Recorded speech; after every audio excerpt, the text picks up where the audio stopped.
Floss, and Fly, presented by Say It Loud Canada, the ultimate financial literacy program, brought to you by the Black Business and Professional Association and the Donald Reid Estate.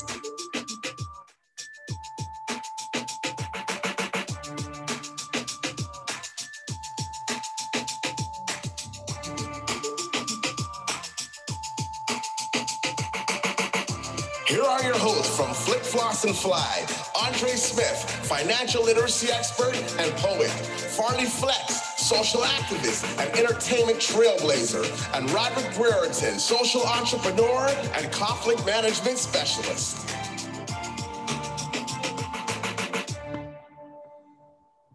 And there it is. So again, welcome to everybody on this 16th edition of Flip, Floss, and Fly. I see we've got some new people here with us. Welcome. If it's your first time, we always say tell a friend to tell a friend. It's Saturday morning, 10 a.m. Eastern Standard Time. We've got the whole country here with us from east to west, from Halifax to Vancouver and everywhere in between. So it's never too late to join us. So bring on everybody. And if you can, if you've got the ability to do so, please join us live so we can see your beautiful Black faces. And we want you to chime into the chat and build capacity with us each and every Saturday morning. Okay, and I'm going to now put it on to our host for the financial literacy, Andre Smith. What's going on, King? And I'm going to share that with you right now too. Yep. Actually, quick question, gentlemen. What if we, or if people in general, first timers, it would be great for them to just come on right off the bat and say hello and greetings to the group, and just say who you are, where you're from. That'd be a wonderful way to start off and get comfortable with the interactive visual and verbal interaction as well as the chat. So if you could do that, that'd be fantastic. So yeah, I mean, the first timers, or if you are a part of the alumni, I guess now, if you want to call it that, or if you're part of the crew, the weekly crew, come on and say hello, welcome those people who are here for the first time. So Terrence, I know you've been here with us a while. What's going on, my brother? How are you? I'm doing well, gentlemen. I'm doing well. Excellent. Hello to everyone. It's here. Great to see you, bro. It's good to be seen, and I welcome everybody. I guess I don't know if I'm alumni. I've been here and I've been soaking up all the information that you guys have been putting out for the last few weeks, and I am very appreciative, very humble. So, I mean, basically that's it. So, hello, good morning, and that's it. All right. Actually, you know what? It's traditionally, I guess you want to call it, Thanksgiving weekend for those people who may observe that weekend. But this morning, what we'll do, we'll ask people what they're thankful for. So when we're going down, it's funny because that's what I was gonna start. All right.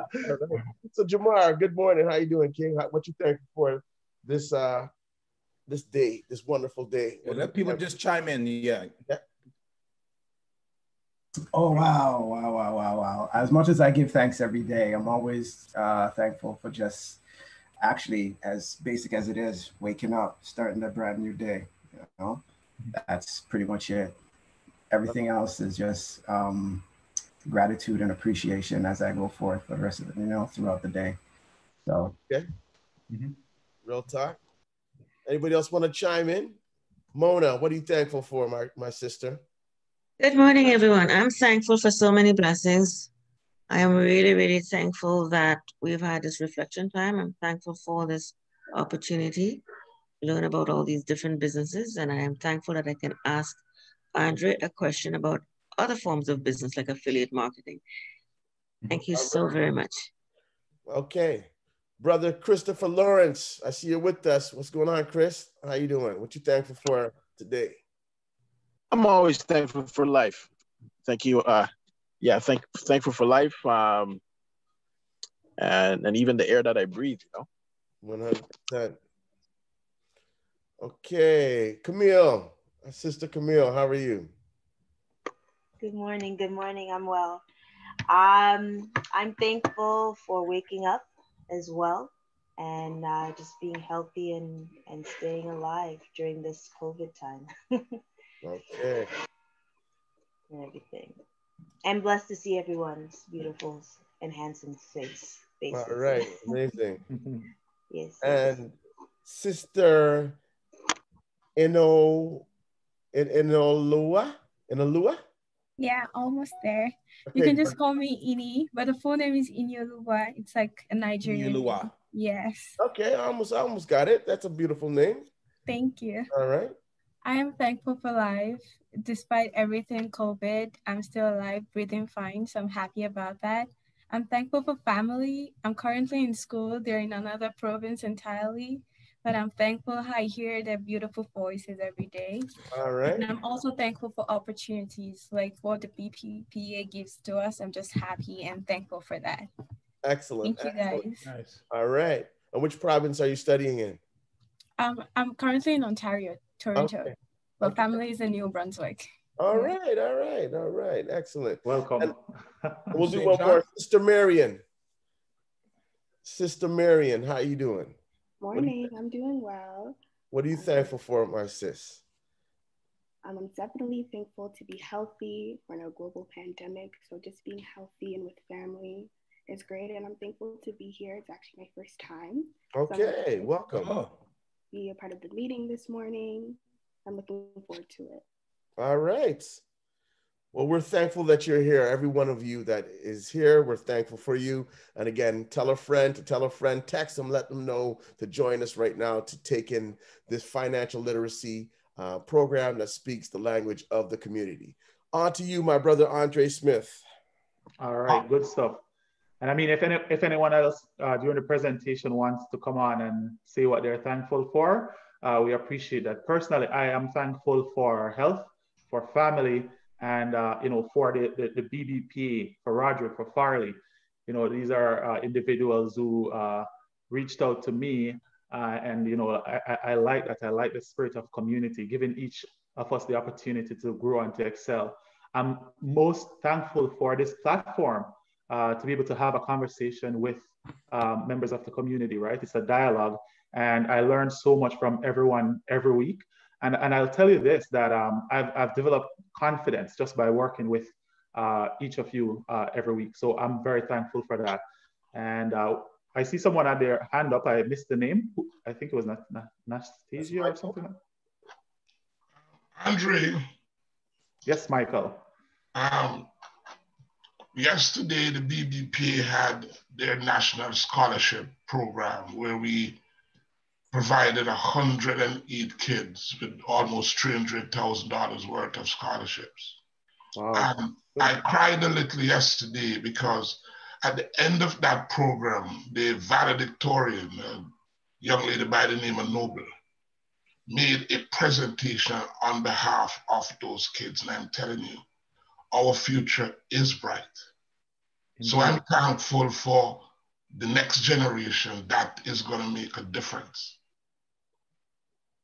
So I wanted to see that little piece there. Our future is bright if what I saw yesterday is an indication of the kids that we're putting out to replace us when the time comes.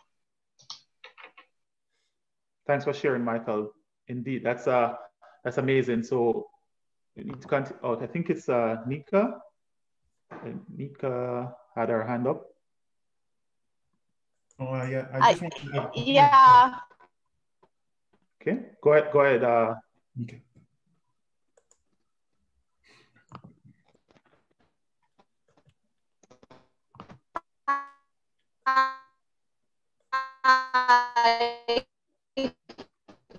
I'm having trouble hearing you, Nika.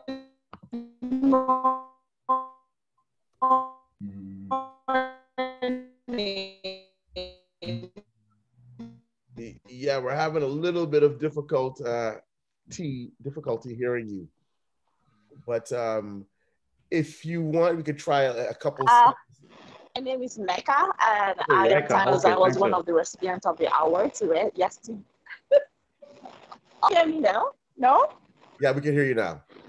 Can you hear me? Can you hear me now? Yeah? Yeah. Okay, yes, so I said I am thankful for BBPA. I was one of the recipients of the awards yesterday, and I am thankful. And this is my first time here, and I want to know what this is all about. Awesome. Congratulations, and thanks for sharing. Thank you. Right, so we have some more participants with their hands raised. Yeah, okay. I did notice that yesterday. I was looking and I did see a snippet of it, and that's so awesome. I was hoping that there was any kind of video or any kind of repost of that valedictorian speech, because I'm sure it would be inspiring, something for us all to distribute. And again, you know, the youth is the reason why we invest our time.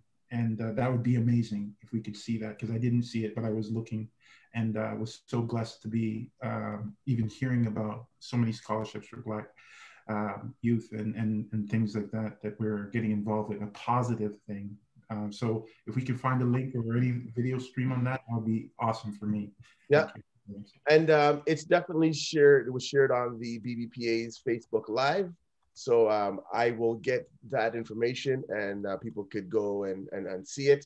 And just on that point of the scholarship ceremony yesterday, it's important to note that in the 38-year history that the BBPA has been around, we've given over $3 million in scholarships now to Black students. And I think from a community organizational standpoint, that has not been matched as of to date. And we're obviously challenging anybody or any other organizations to provide that for our students, because, you know, it's a beautiful thing when we can believe in our students, invest in our students, and watch them prosper and shine at the end of the day. So, you know, the 108 that we were able to give the scholarships to, that's great, but it's also great to know that over 1,500 people submitted applications for those scholarships. And our goal is to give every one of those 1,500 youth scholarships again, so that they can see their potential and then their performance come to light, and get that optimal performance out of their potential. So without further ado, we're going to get it back to Andre. Good stuff. All right. So again, my name is Andre Smith, and I'm the host of the Flip and Floss piece, and Farley and Roderick takes care of the fly. Combined, we flip, floss, and fly each week. And so we are in week 17, right? This is an incredible milestone, and I've seen a number of faces. And I mean, there are a few people who are not here with us today, but they've been with us consistently over the week. So thanks again for participating. We are changing lives. We are having an impact, and we are talking the language of the wealthy, right? And as I said last week, if you want to be wealthy, you have to understand the language of the wealthy, right? And for those who are not even doing it for the money, but just for personal growth and motivation, we are here for all of that as well. So in this segment, we're going to be talking about e-commerce, right? So that conversation came up last week, and I thought it was important to have some conversation around the online, because presence of business, that's where everything is going. And in next week, we're going to talk about branding in the 21st century, because that is extremely important. Before we go into the discussion, I have a trivia question for everyone. So how we go about doing this. So to answer the question, you're going to turn on your video, state your name, where you're participating from, and then answer the question, right? And if you answer the question correctly, you get a $25 gift card. You'll get that gift card by providing your information to the BBPA. All right. So the trivia question for this week is based on the previous week's presentation. However, even if you are not here and you know the answer to the question, feel free to answer. So please tell me, what is a merger and what is an acquisition? As well, what does the term consideration mean in a merger or acquisition deal? So I see Carlton has his hand raised. So Carlton. Yes, hi, good morning, everybody. Name's Carlton, tuning in from Burlington, Ontario, just under an hour from downtown Toronto. So this is my first time being here, so I wasn't here last week, but if I understand correctly, a merger would be when when two or more companies basically come together to operate as one large company. And then what is an acquisition? Acquisition seems like the root word there is acquire. So to acquire or procure something of monetary value or any type of asset. And what does the term consideration mean in a merger or acquisition deal? I would guess the details or the context that's taken into account when you have a merger or acquisition. How'd I do? You did. You know what? The consideration piece is, I guess, because you weren't here last week, you were slightly off, but you explained the merger and the acquisition very well. And I like the fact that you said the word acquisition comes from acquire, right? I really love that type of analysis. Absolutely. And even if you don't know a word, you know, big words, one of the things I learned in early is that big words comes from small words, right? So good job. I think you still deserve the gift card. I see a few more people had their hands up. So before I go into the consideration, I'll give those people an opportunity to answer, but excellent job, Carlton. Thank you. And Carlton, if you could just share your information with us, I'll just send you a private message in the chat so that we can get your information, okay? Yeah, for sure. Awesome, thanks guys. All right, so I can't see the name. So if anyone from the list of people who raised their hand wanted to go, please do so. I can go. So a merger is like when two different companies come together to unite and like share their resources. While an acquisition is when a company buys out another company. So a merger can be like you said last week, it can be vertical, horizontal, or conglomerate. I think I said that right. Yep. Yes. And an acquisition can be like a forceful takeover. For consideration, it's like what is given to get a company. Most times you said it can be in cash, and mostly it's like in form of like stock prices, like gaining a lot of stocks or like offering up a lot of money in order to acquire the other company's stocks. Excellent. So that's perfect. And that's exactly what we talked about last week. You know, one answer is not better than the other. Obviously, Carlton was not here, but both answers are very well done. Thank you both for participating. So I think we have to give out 2 cards this week. I think you're right. I think you're right. All right, so let's get into the discussion. I think Haley had something also that she. Oh, Haley, okay. Well, Good morning, hi Haley. everyone. My name is Haley. I'll start my video. All right, great to see you. Hi there. So my name is Haley McCalla, and I'm here from Etobicoke, and I'm going to tackle the what is acquisition. So my fellow other folks had mentioned the other items. So in terms of the acquisition part, I know that you could either like acquire somebody's stocks, a company's stocks, or you could just like acquire, I believe, the assets, or you could acquire both, I believe. Yeah, that's all I wanted to share. Very good. That is correct, Haley. So you can either directly purchase the assets of the company, or you can do a stock-based purchase. And we also talked about you know, one not being better than the other. It's just based on the assessment of what is going on with that particular company. So good job. I love the discussion, and I love the fact that we are all speaking the language of the wealthy. All right, and we are continuing to learn and grow. So I don't know if Roderick has a card for Haley as well. Yes. You know what? We're in a giving mood. Yes. All right. It's a giving weekend. It's Thanksgiving. That's it. We're giving it out. So you know what? That's very good, Roger, because I was just about to say that the BBPA will support that third gift card. But it's good that you're giving 3. All right.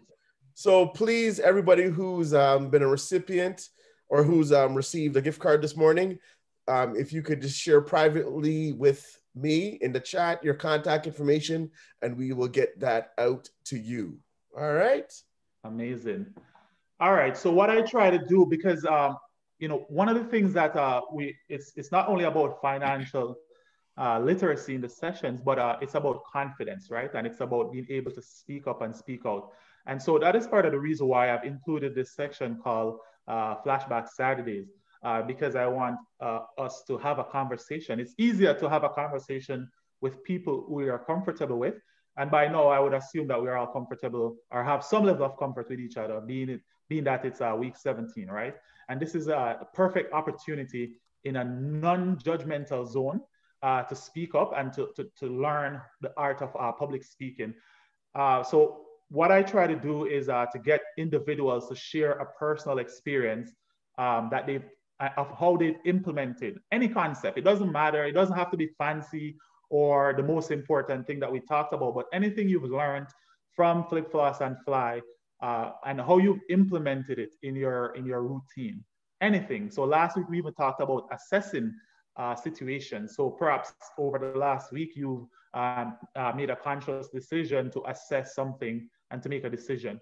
So if you are comfortable, please turn on your video, state your name and where you're participating from, and just tell us what you've learned or what's had the most profound impact on your life, and how you've implemented it in your daily routine.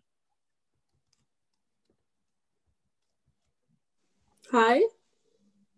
So mine isn't about assessing, nor necessarily the very financial, but oh yeah, I forgot to say, my name is Monica, and I am talking from Gatineau. So if you don't know where that is, it's right next to Ottawa, across the river. Right beside just the Prime Minister. Right beside the Prime Minister. Yeah, exactly. I can see it actually. What I applied from the course was, I don't remember what class exactly, but you talked about writing down what you want to get it. And I remember Farley said a lot that if you do not plan ahead, you plan to fail. And I really thought that was very interesting. So I went down and I wrote down a lot of the things. I wrote family, financially, education-wise, and I wrote it down on a piece of paper, and it's right there. And awesome. I try to look at it and remind myself that those are the goals and those are the reasons why I'm here and I'm doing things and I'm working hard. So thank you for that. Excellent. Thanks for sharing, Monica. Good stuff there. Anyone else wants to share anything that they've done based on participating in Flip, Floss, and Fly? All right. I think everybody just went quiet. Is it that you guys are paying attention to the turkey? I know the turkey can wait. Thanksgiving is Monday. We have a little bit of time. Andre? Yeah. I would like to share if... Sure, of course. Okay. Let me start my video. Okay, so for me, one of the things that I found to be most important was postponement of gratification. I know Farley Flex had mentioned that term, and my grandmother's always talked about that. She's from Barbados, by the way, so... Big up yourself, Barbadians. Yep. Representing. So like, I just wanted to say, like, I think that was like one of the most important things that was talked about, because I mean, at the end of the day, a lot of us like to buy the fancy things. We like to, invest in a lot of fancy things. But I think that for me, like being in school and stuff, I think it's very important to try your best and just focus on what's necessary and spend within your means, as you said, Andre, as well too. That's so important.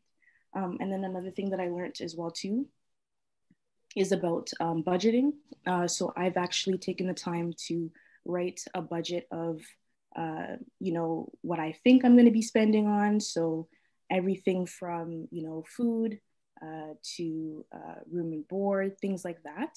And so for me, that's really helped me, as well as the actual. So what have I actually been spending money on? So I've tallied that up on an Excel sheet so that I am able to measure what I've actually been spending throughout the month versus what I plan to spend. And I've been really keeping track of that. So yeah, that's really helped me. Excellent stuff. Thanks for sharing, Haley. Good stuff. I love that we are doing great things. And I'll tell you, the people on this platform, as well as those in the community doing great work, will be the ones to be transforming the 21st century. I have some very talented people here. I've personally worked with Haley, and she's an incredible person. So thanks for sharing, Haley. All right, so I try to keep the objectives very short, albeit that we will be covering a lot of stuff. Can I share? Sure. Awesome. So I'm Jerome. Jerome Morgan. I'm based in Edmonton, Alberta, and yeah, for me, one of the biggest things, like for sure, the debt, managing debt, and just kind of that financial awareness piece is important. But I think one of the biggest things that kind of hit me was the cooperative economics for Black people, right? Mm-hmm. And I know Farley kind of showcased a book as well, and so I ordered that book. And just really wanted to kind of look at, how do we, the fastest way to kind of move our community forward is that cooperative economics and pooling resources together versus just that individual. And that's kind of been one of the biggest things for me, because so now I'm trying to plant that seed with friends of figuring out, how can we look as a collaborative versus just individualistic way of doing it, because obviously it's working for some, but it's not working for everybody. Yeah, later on, if we have a few minutes, I'll share a Zoom call that I was on yesterday regarding Adinka Farms and their efforts to, successful efforts to date, but their intended efforts now to cooperatively develop the farm into a more of a commercially viable cooperative, as in terms of cabins and an all-purpose I guess you could call it not a recreation center, but gathering place, let's call it, for weddings and conferences and graduations and you name it. So, but yeah, when we get a chance, I'll talk about that a little later, Jerome, or we could talk offline as well, because you and I have to connect anyway. All right, good stuff. Thanks, Jerome. I think someone else had their hand up, Amani, I believe. Right, can you hear me? Yeah. Yes. All right. Yes, it's been a couple of weeks since I joined. I think this is the third session that I'm joining. But one thing that struck me the most is that commitment to see the Black community being educated, and I keep listening to all the sessions, and I see how deep is the content. What I find difficult to sell into the broader Black community is the name of the program, because I think every community in our community needs this program. I truly believe that this is something that the Black community, whether it's academic, business, they need it. But because of the name, it gives the impression as if it's something superficial for people who never go to school. They just need those kind of, that's the impression. But when you actually sit and listen to this session, you find out, no, these are deep, real, good stuff that people need. So if you could just think about that to kind of revamp a little bit the name, not the financial literature. It sounds like a very basic, completely basic. But when you're actually listening to testimonies and your presentation, it's deep, it's good stuff that we all need. Thank you. All right, thank you very much for the comments. Appreciate it. Thanks for that, Amani. Good, thanks for sharing. All right, so we're gonna start with a video. And as I was preparing this video, I know everybody probably by now know who I'm gonna be featuring. But my wife joked and she said, like, why don't you teach at a business school? And I was like, you know what? I could actually use the SpongeBob to teach an entire business course, because there are so many interesting concepts there. But I'm just gonna show you a short clip, and then we're gonna have a brief discussion about it as we move through the whole notion of e-commerce and being able to sell and to upsell your products and services. So just gonna watch about 1.5 minutes of this video, and then I'll take your reactions. How can I help you? Pizza? Of course we have pizza. Mr. Kraft, we don't serve pizza. we don't deliver. We don't deliver, but you do. Can't you just get SpongeBob to do it? Great idea. Take him with you. That's not what I had in mind. Front end, check. Antenna, check. Vehicle inspection complete. We're really making history here, Squidward. That lucky customer is gonna get the first Krabby Patty pizza ever. Good. Then you drive. I can't. I'm still in boating school. Come on, SpongeBob. It's just around the corner. Well, yeah, but... Back it up. Back it up! Back it. All right, so that's all I want to share in the video, but I'll take some reaction from people here. So anyone want to come on and tell me like what they've noticed in that 1 minute clip that I've shown with SpongeBob and Mr. Krabs and Squidward?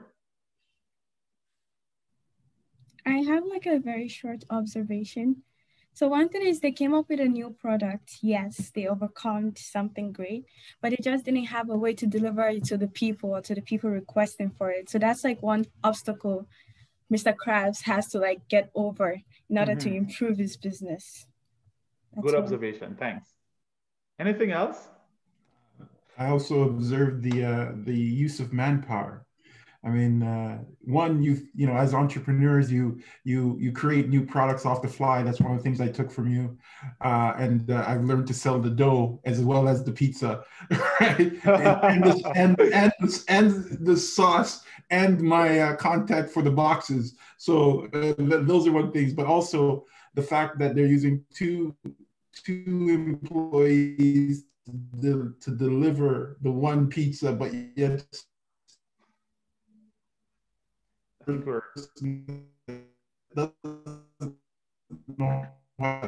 not hearing it there. I don't know if it's my connection. In the driver's seat, which you always want to use the person that knows what at most to help. I hope you can manage the to get that task done, which is a lot of times is usually the busier person or your key man to get it done, and have someone watch what he does so that you can maximize that. So from that short, less than a minute clip, many aspects were touched upon there. So I hope that was helpful. All right, thanks for sharing. I see a lot of hands going up. I think Carlton I have one. Okay. Okay, go ahead, Jamar. Go ahead. No, if Carlton wants to go, it's okay. All right, Carlton. Yeah, just my quick thoughts. My big takeaway from that clip was just the willingness of Mr. Krabs to revamp it and just basically recreate something that really had no intention of selling through his business, just to satisfy one customer. So that was my big takeaway from that, just willingness to, you know, do whatever it takes to get that revenue in. 100%. All right. Well, I'm not sure who's next, but if the next somebody else wants to go. Yeah. Can you hear me? Yes. Okay. So from the video, one good thing about it is that I love about it is as a business owner, you have to be resilient and you have to be willing to try new things.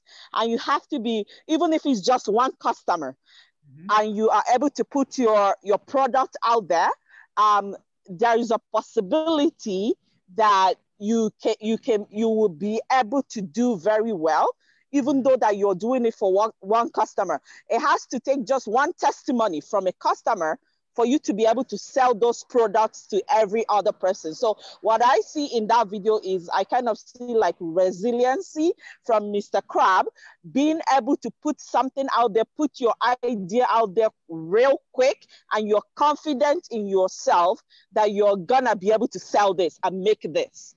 And that's my own perspective. All right, thanks for your perspective. I love that you said this is your own perspective. I always tell people, look for perspective and not prescription. So thanks for sharing. Jamar, I think you wanted to go as well. Yeah, I'll just make it quick. What I took from it was just the basics of it. You had Squidward, who was pointing out the the problems that they of what they didn't have, and Mr. Krabs was given the solution to say, okay, no, we don't sell pizza, but it's like, okay, now we do, because we can do this conversion of our burgers into pizza. Mr. Crab pointed out, we don't have delivery, and he goes, now we do, because you can deliver it, right? Then he pointed out, okay, why can't you make SpongeBob do it? And he's like, okay, why don't you both go together? So as much as it may seem like one was inexperienced and one was experienced, it was almost as if to show the inexperienced one, or the inexperienced one can learn from the experienced one in that process. So although they're using 2 manpower, it's still a learning experience. The only, without going too far into the video, the only shortcoming was that SpongeBob couldn't drive, right? Outside of that, that was my takeaway from it, right? It was showing the problems and the actual solutions in order to make the end result actually work. If they wanted it to, right? So, and as Carlton would say, to bring in that extra income, and as I can't pronounce the name, was it Neka mentioned, that showed that resilience to say, okay, you know what? If we can do this, we can not only sell burgers, we can also sell pizza, right? Precisely. So that was my takeaway. And thanks for sharing that. These are all great observations, right? Everyone is 100% on point. And just like you've all said, you know, when I took business many years, that the teacher said is that one of the most constant things in life is change, right? And as a business person, you have to be willing and ready to embrace and indulge in that change. And one of the things that Mr. Krabs is good at is changing. And if you look at the dynamics of each team member, Mr. Krabs is the visionary, and he's willing and ready to change. Squidward is the one who don't care about anything. He's like, yo, why are you disturbing me? And SpongeBob is that happy employee who just want to work. Just tell me what to do and I'll do it, right? But you have to be willing and ready to embrace the change. And as we talk about e-commerce today, that's at the core of what e-commerce is. And a lot of businesses fail, especially those brick and mortar store, because they were not able to adapt and keep up with the time. You have to be flexible. You have to be able to deliver on what the customer wants. And this also speaks to customer service, right? Because one of the things that a lot of businesses do is that they try to create what they think is best for the customer and not what the customer actually desire. So you have to give the customer what the customer desire. And in this case, the customer didn't want a Krabby Patty, the customer wants pizza, right? And that is why a lot of successful online commerce business thrive, because they listen to the customer and they start to deliver on what those customers' needs are. So everyone, great insight and great perspectives. All right, so what is e-commerce? I know a lot of people see the word e-commerce. Some may or may not know that the E is for electronic, but e-commerce is electronic commerce, right? Sometimes written as e-commerce. It's a business model that lets firms and individuals buy and sell things over the internet, right? So we are living in the age of the internet, right? The internet has evolved over time. And one of the things that you have to do, and we'll talk about different models that we can use, such as a SWOT analysis, but I'll talk a little bit about it now. I'll bring it up and we'll talk about it at another time, but a SWOT analysis is a model that's used to assess the internal strengths and weaknesses of a business, as well as the opportunities and threats, right? So the things that are working and not working internally, and the things that exist outside of the company that the company could benefit from or pose a threat to a particular company. And so that is called a SWOT analysis. So one of the things that you have, you wanted to chime in, you wanted to say something, Roderick, or good? Yeah, sure. You know, and I think just to give people the definition of the acronym, so it's strength, weaknesses, opportunity, and threats, right? That's what SWOT stands for. And as Andre is talking about doing a SWOT analysis, it goes back to, again, our word of the week, which is assessment. We always have to do ongoing assessments. And because change is inevitable, change will happen, like it or not, will either be on or off. You know, we've got to be in the bill, so we've got to be having the capacity within ourselves, within our businesses, to pivot, right? To pivot some of these uncharted waters. Like right now, as we know, we are in a global pandemic, and the companies that are actually excelling, that are doing well right now, are the ones who've had the ability to pivot and just to be able to change at the drop of a dime. Right. And, you know, they've obviously had to do market assessments. They've had to assess the way they do business and change and be able to be ahead of the game in terms of what's to come. Right. Nobody actually knows what's to come, but we only prepare, or we're only in a position to win when we prepare ourselves for what's to come, and then actually plan how we are going to navigate these waters, right? So if you're in a boat without a sail, you know, the water is going to push you around every which way. You don't know where you'll end up.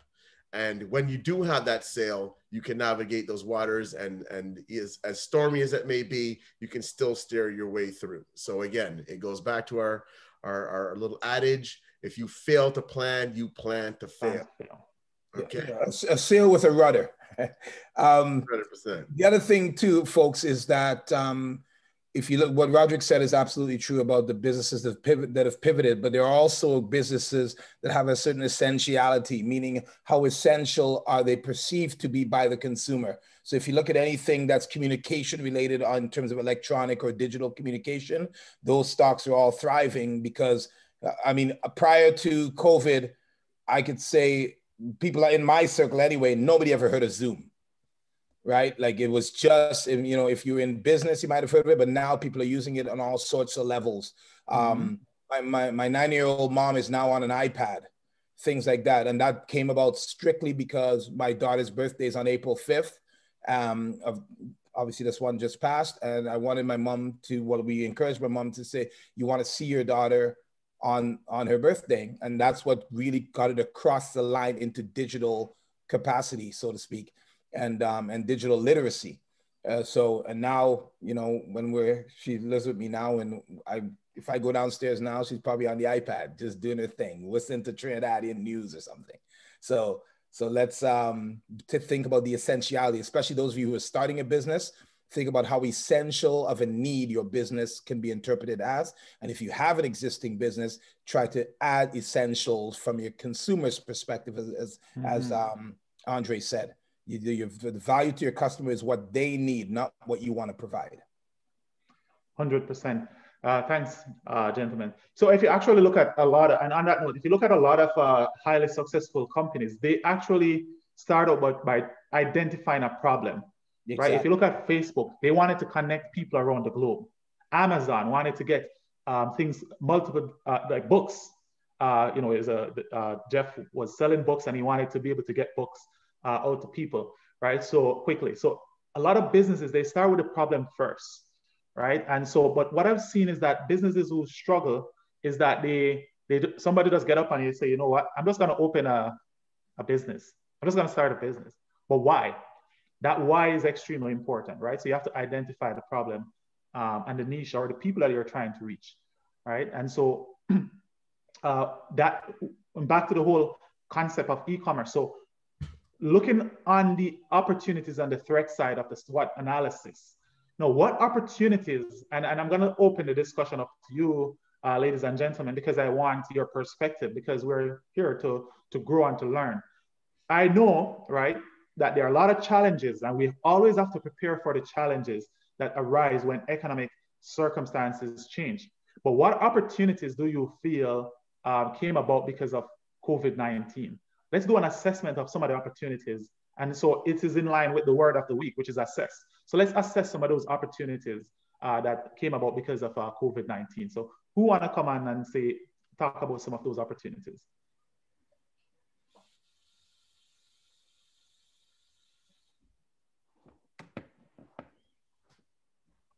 If I can, my name is Mona, and I'm in Ontario. And talking from my Speakers Association, now this year, we're having an online convention because of COVID.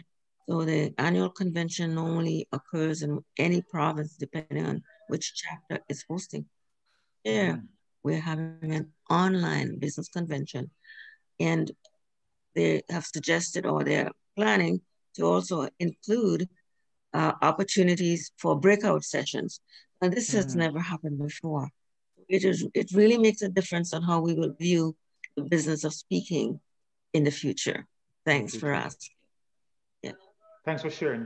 Good point. So as you see in Mona's example, this is something that they've never done before, but because of the pandemic, they had to be able to adjust and to be able to connect with their people. So definitely an opportunity. Anybody else wants to share opportunities? So Andre, I want to give you a direct example from my own business. Because I run my business, I run an home office, and from I started out back in 2012. One of my challenge was to get businesses to understand that I don't need to physically come to their office and sit in their boardroom to do things. And a lot of challenges with some of my clients who still believe I need to physically come there, I need to physically go through papers, etc., etc. And now the COVID has created that opportunity where they're forced basically to do what I wanted them to do from 2012. So all of a sudden I don't need to be explaining, I need to be convincing people. We have all the board sessions, all the field work, everything is done digital, virtual. And so COVID helped me to explain to them that there's always another way in doing business. And so that is my opportunity. So all my clients now, we're all on virtual. And as you said earlier, finally, Zoom now becomes the Xerox. It's synonymous to doing virtual stuff. So everyone is on Zoom or whatever virtual platform. But that has been a big plus for me. Good stuff. Good stuff. Thanks for sharing, Michael. Definitely. And I've seen that for me as well. That for a lot of people, for whatever reason, likes to meet in person, but it's like, no, you don't have to explain anything. You just say, hey, you know what? Let's set up a Zoom call on Saturday at this time. And they're like, okay, sure. So definitely. And that in turn, it's good because you don't have to be rushing. You don't have to leave your house. You save on costs. You save on a lot of things, right? So definitely a big opportunity. Anyone else wants to share an opportunity from their own experience or just something that you observe that could be beneficial? If you don't want to share, that's fine, because it could be a business idea that you're working on. I just want to share also, Andre, that when we look at it from a broader societal perspective, teachers were highly resistant to e-learning. Doug Ford was trying to push it like right before COVID, literally was pushing. You saw the elections, et cetera, and people were concerned about his positioning on with the union, the teachers union, et cetera. And now e-learning was literally thrown into the mix by, as similar to Michael's scenario, thrown into the mix, and now it's unavoidable. Right. And who knows what that new normal is going to be, but I guarantee you it's going to include e-learning, because as it normalizes, what we as a Black community have to do is make sure as parents and as young people that we're adapting and leading in the times. Let's not always be the recipient of these changes. Let's contribute to them. Right. And, I was, when years ago, I received the Harry Jerome Award, and I said in my speech, like, when it comes to things like global warming and technology and so forth, let's not just be on the receiving end of someone else's innovation and invention. Let's be the contributors to that. So, that ties into obviously the objectives of Say It Loud. For those of you who have not been to the website yet, we're looking for those ideas and those initiatives and innovation as to how we move the Black race forward through existing categories of industry, right? Very, very important to do. We tend, like, if you think about it, Rod and I talk about this all the time. Where's that Black motor vehicle company that we need to see, especially in North America? Like, where is it? Like, we influence the design of cars through consumption, right? But we don't influence it through production. And that's just one of the categories we can think of, but there are many, many, many, many, beauty supply, you name it, right? So we have to be at the production and distribution end of industry and adapt to the technologies and state of the art and future of the art, not just the state of it, but the future of it. Be part of the new aspect of how things can grow. 100%. And Andre, yep. if I can just support what Farley has just said. Sure. Many years ago, when I decided to join a school board to support students with special needs, because I thought they were being marginalized. And one of the things that helped was technology, because I didn't know about voice to text. However, the resource teacher taught me about it, taught my students, and they excelled. So when the teachers were fighting back about Doug Ford's proposal, I told many of my previous colleagues about the experience, because I said that was the only way my students could manage, because some of them, if you read their writing, you couldn't actually read it.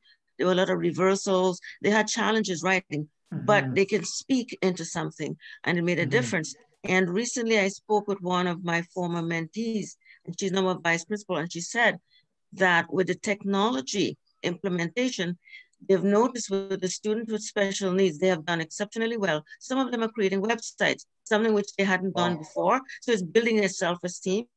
And so, you know, we need to embrace change and not fight everything. Thank you. These are great insights, and some of the recurrent words that I've been hearing. So change, adapting, technology, online. You don't have a choice. And so all of these are actually true, and these are all online commerce. These are all e-commerce. And so what happened to businesses that are not able to adapt? I mean, some businesses, they don't have a choice. For example, the airline. What are you going to do? Create virtual flights? I mean, you could, but nobody's going to do a virtual flight to Hawaii. But, you know, definitely you always want to do an assessment to see how societal changes are having an impact on your business. And so we're going to talk a little bit more about the different segments of e-commerce. And so we have business to business. So this is where business are selling directly to business. It's also called B2B. We have business to consumer. So where businesses are selling directly to consumer, or B2C. And then we have consumer to consumer, or C2C, and then consumer to business, C2B. So we're going to talk about each of these in the future slides. But if you have any questions or anything is not clear, please feel free to stop me, and I'll be more than happy to clarify, okay? All right, so what are some of the advantages of e-commerce? So we actually talk about some of these. So a larger market, right? And if you look at some of those global organizations, they've been able to reach people around the world with ease, right? Because you don't have to set up physical locations, right? And one of the things that it's possible too is that because you don't have to set up physical locations, so that reduces costs. You probably don't need to meet certain regulation in that specific country, right? And so it's either a country is going to outright ban a particular company and say, hey, you cannot operate, but you as the consumer can stay from wherever you are and purchase from that website. So you're able to reach a larger market because of your online presence. So that's one of the advantages. And that's a huge advantage, because think of it this way. Even if you have a restaurant, right, and you're located in Brampton, with only a physical presence, you'd only reach people in the surrounding area. But what if you were to say, you know what? We are going to roll out our online e-commerce catering services, and we're going to spread that e-commerce service across Canada or across the GTA. Then you would be able to reach more people, because of that online presence, people are able to see you. And even if you're not necessarily selling online, it's good to advertise online. I cannot count how many times I've seen a great Black-owned restaurant or business, and then I go online and I search and I can't find anything. It's just that physical presence. So you definitely need an online presence, especially in this day and age, right? So do not consider this as an attack on your business. Consider it as an opportunity to adapt and to change with the time and the circumstances, right? So customer insights through tracking and analytics, right? We live in an information age, right? And a big career change is what they call big data. So data is very important to your business. You want to see how customers are interacting with your business, how they view your business, how they feel about your product and your service. And so you definitely need some insight from the customer, because that is going to be able to dictate whether or not your business lasts, right? So if you continue to operate just based on how you feel things are going, then you're going to remain a small business. You won't grow. You'll probably fail. So you definitely want to give customers, either through surveys or directly on your website or just being able to give reviews. So you definitely want customer insight. Farley? Yes, I just wanted to share that a slight revision. We are in an information age, but what we've actually evolved into now is an easy access to information age, right? Yeah. And that's the distinction between just being in your local phone book and being accessible online with a profile that's going to keep people engaged as to who you are and what you do, unless you have some other platform that substitutes for that, right? But if you're trying to get out there and be recognized, known, and remembered, remember, being remembered is the number one thing. So when Andre goes to a restaurant and 4 months later, he says, what was that restaurant we went to back in April? Mm-hmm. I can't remember. Hold on a second. Let me see. Jerk. And you find it based on how well the what's the term I'm looking for? You guys know it. System optimization, the optimization of your presence online, right? Mm-hmm. So think about that always. Always make sure you're memorable, whether it's on this call or this course, right? There's people who stand out in my mind. I'll tell you right now, Monica stands out in my mind before the call starts every week because of her enthusiasm and her presence. Mona has always some deep sort of comment. You could say that's being memorable. But again, this is a segue to encouraging people. If we can't see your face and you're not commenting and participating, exactly, it's hard to remember you. That's human nature. We're a social species, right? So just want to encourage you to find it within yourself to be ready for the course, just as if you're going to a class at York University. You've got to be ready to be there and be present so the professor remembers who you are. As much as we say university is impersonal, right? The people that ask questions and make comments and, are pleasant or whatever it is, they become memorable. And when it comes time to say, professor, my dog died, I need another 2 days before I hand in my paper, right? Those people get the yes. As Rod always says, the squeaky wheel gets the oil. That's it. I love that analogy. That's really true. I completely agree with everything Farley said. That remembrance, that retention, right? So you want your customers to be able to come back, and your branding, your image is extremely important, which is why I see it fit to talk about branding next week. But you definitely want to give us your presence, right? And you never know who is on this webinar, right? You may just say one thing that resonates with somebody, and that person say, hey, so-and-so, send me your detail. I have an opportunity for you.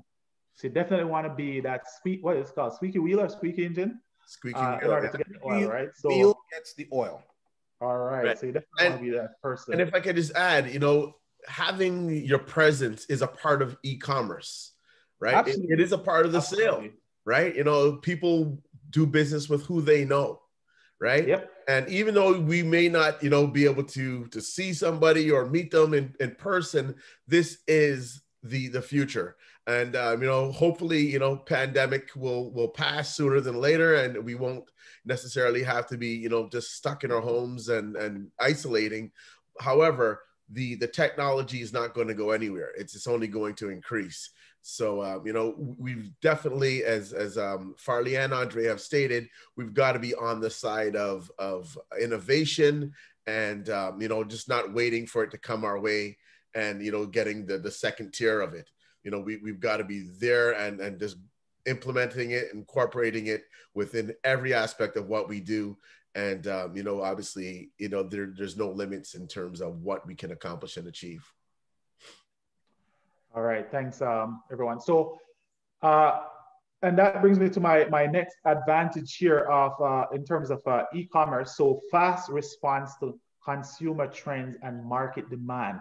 And as you can see, and the reason why I'm going to put emphasis on market demand is because culturally, something that I've seen in my personal experience is that a lot of businesses in our community tend to focus on what they're selling. Oh, I'm selling this, rather than what the market is demanding, right? You have to pay attention to how things are changing and what people are actually demanding.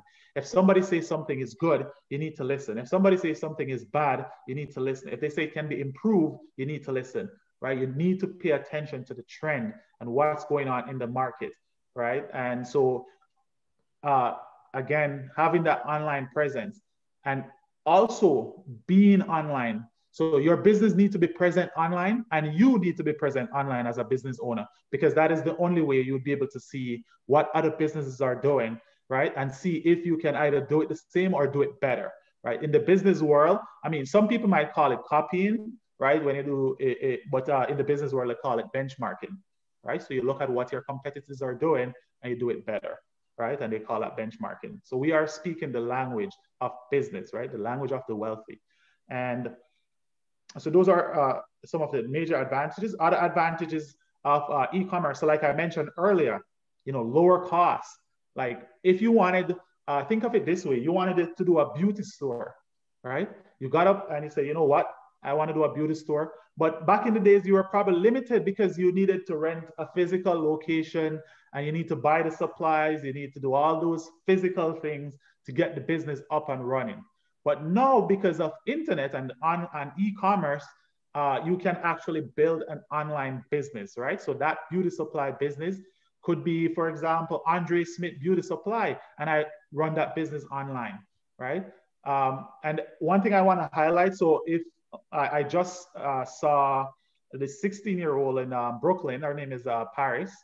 So she started her business. So yes, I see Terrence clapping. Kudos to Paris. If I don't know if she has an online presence, but if she is, I would definitely encourage everyone to support her. She just started her beauty supply business at the age of 16, and she's asking people to spread the word, which I am doing here. But definitely you want to create that online presence. So your business doesn't have to be physical. If you want to do a consulting business, it can be purely online. I know a lot of people like the idea of saying, hey, I'm going to my office. You can still say that, of course. I'm going to my office. I mean, nobody has to know that it's at home or in a garage. A lot of successful businesses start in garages, right? More opportunities to sell. So you're reaching a larger clientele, right? So it definitely increases your opportunities to sell and to upsell, right? So merchants can provide unlimited amount of information on a product in a physical store. Sorry, a limited amount of information. But on an e-commerce website, you can include more information, right? And you have more shelf space. So in a physical store, you can probably put 10 items, but on a website, you could probably put 100 items or 1,000, right? So you have more shelf space. So definitely major advantage there for your business. Personalized messaging. One of the messages that I actually sent out recently for Thanksgiving, it was able to put each person's name that I sent the message to, thus making the customer feel more appreciated, right? So you want to be able to personalize message, and you can do that through your online presence. Even if you have a restaurant, right? You can collect information from customers, emails, names, etc., if they want to do so. And if you have a customer's date of birth, you can say, oh, you know, like, hey, John Doe, this is, thanks for, you know, your purchase at XYZ restaurant. We really value your service and whatnot, and we look forward to welcoming you back. Those things engage the customer and it make the customer feel special. So you definitely want to use that online presence to be able to connect with your customer. I mean, I wouldn't say gone are the good old days when, but we still build branding and we still get retention through people who walk into the store. But for those who prefer the retention through commerce, you don't want to be missing out on those opportunities, right? Great points, Andre. On one of the nightclubs I owned years ago, what we did was, it was only email back then, no social media, but what we would do is we collected emails and then we'd email people, hey, Andre, your birthday's coming up. Why not spend it at Oxygen? You know what I'm saying? And we'd get people, and we'd have packages and deals based on that. But people just feel naturally good when somebody acknowledges something that's important to them. That's what business is. The business is strictly about making the customer feel more important than they'd felt before they were walking in, based on your having interacted with them. And we said last week, successful negotiation is when you leave, whether it be transactional or negotiating a deal or a service of some kind, when both parties leave that negotiation wanting to work together again. That's the only definition of a successful negotiation. If one person says, yeah, I got that guy for an extra $20, right? That's not good negotiation, because when the person realizes they paid 20 extra, they're never coming back.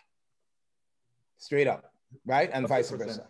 Yeah, so Farley, we can even go a little further back when there was a time when you used to drop your business card in a little container. Yeah. And you go through the business card and make links through the phones. Yeah. Yeah. And as we talk about business card, actually, so even, I don't know if a lot of people know this, but what a lot of companies are going toward, and I first learned this in California through LinkedIn, that when I was at their head office, that you can actually, that there's a, I think it's called QR code. So you can even create your own virtual QR code, or even put it on your business card. But I know one of the things, and being on the topic of adapting, so right now, a lot of people might be unwilling to accept a physical business card, which means that you should have already have an electronic business card to hand out to people, or a QR code. Right? But those are some of the technologies and the changes that we want to embrace. Here's another good thing about sending personalized messages. This is how a lot of businesses upsell. And look at what the big people are doing, right? They will send you a personalized message like Carla said, happy birthday, blah, blah, blah. And then at the bottom, we noticed the last time you bought this. You can buy this again, or these are other things we think you might like. So you create an opportunity to sell additional products and services to that customer. So, all right? So Andre, one of the Michael. big users of what you're explaining is Netflix.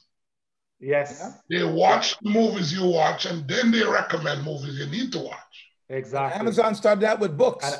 Yes. Amazon was the one who started out with books. You buy a book on Amazon, and then they tell you, if you like that book, you'll like this one. You like that one, even if you don't like it. Yeah, exactly. So you definitely, so these are some of the advantages that exist with e-commerce. You definitely want to implement these. You had a point, Amani? Yes. I realized that with the increase of technology, a lot of businesses are offering a big discount if you place an order online. So if you go in store, the price that you get is considerably different than the price that you get if you place the same order online. And that's a business strategy. I mean, a lot of Black businesses people that I spoke with, they feel like it's a loss, but in the long range, it's not a loss, because if 1,000 people place an order online and you give them a 10% discount, you're not a loser. You're not losing anything in business. In fact, you make more money. So a lot of companies, if you want to buy a book, if you click on e-book, the price you get is very small than the price you get if you actually buy an actual book. Same book. So it's becoming a tool that people can use in business to actually promote their product. Right.